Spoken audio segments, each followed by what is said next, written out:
Hello, everypony, Artelisiana here. Link to my Divinian art in the description below, and also for my Patreon if you like to do that. Warning, this video will contain one picture from Google that is not mine. Please go and give respect to the owners of this picture and copyright.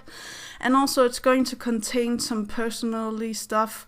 So if you don't like the fact of jealousy, hate, or anything in between, just click away. This video will not be anything for you, but if you want to know how I see jealousy and how I see hate and, power and all of the evil things that I think that King Sombra and Queen Chrysalis stands for or get to stand for after they become evil, stay. Yeah, okay.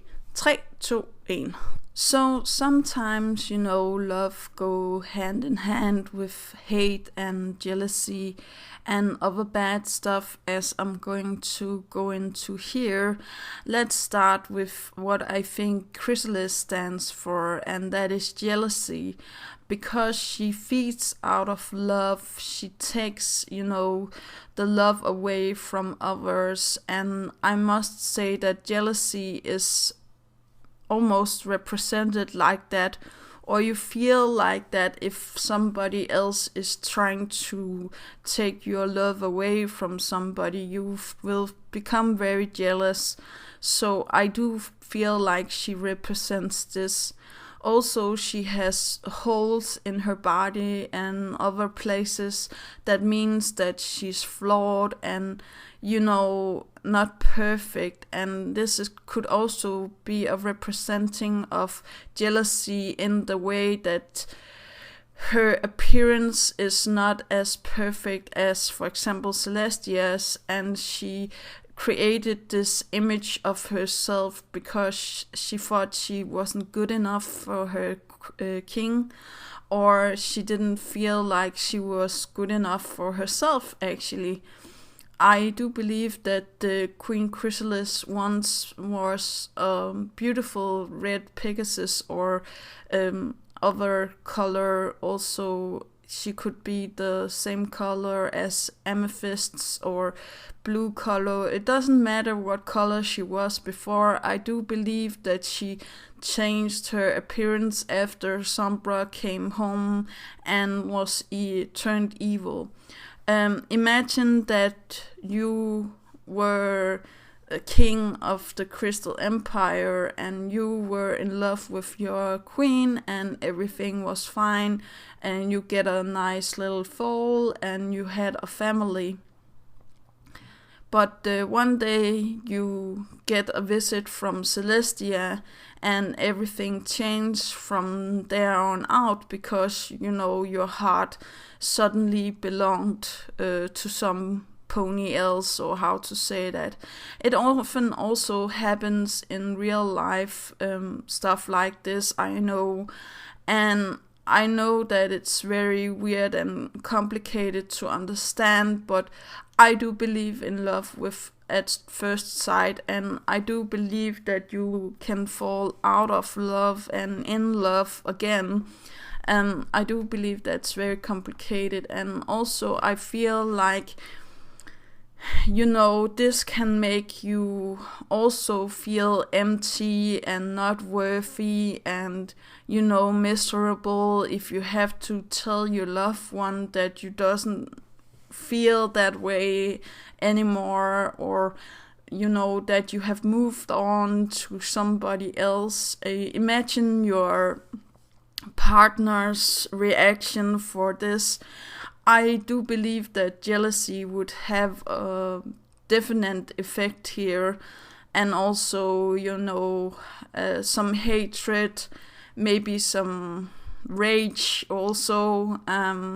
I do believe that the green flame represents, the hatred, the fiery passion that they once had. I do feel like it makes sense that the chrysalis is the one with the fire and the sombra is the one with the shadow, because when you fall out of love or you don't know how to express your feelings, you can become a shadow of yourself, or at least get very depressed and, lonely and hollow inside almost.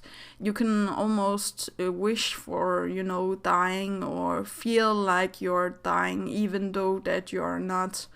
And that is what love can do to you, actually, if you love enough. Jealousy and hatred and stuff like that is not always good. And of course it could break, Sombra's heart if he have to say goodbye to his only child. Because, chrysalis, or the old queen, would not have anything to do with him afterwards, that he comes and tells that he's in love with Celestia, of course.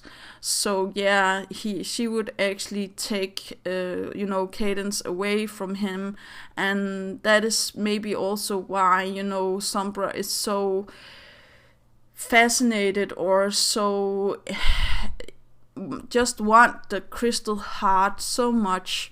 Maybe it's his own heart, or maybe it's the queen's heart.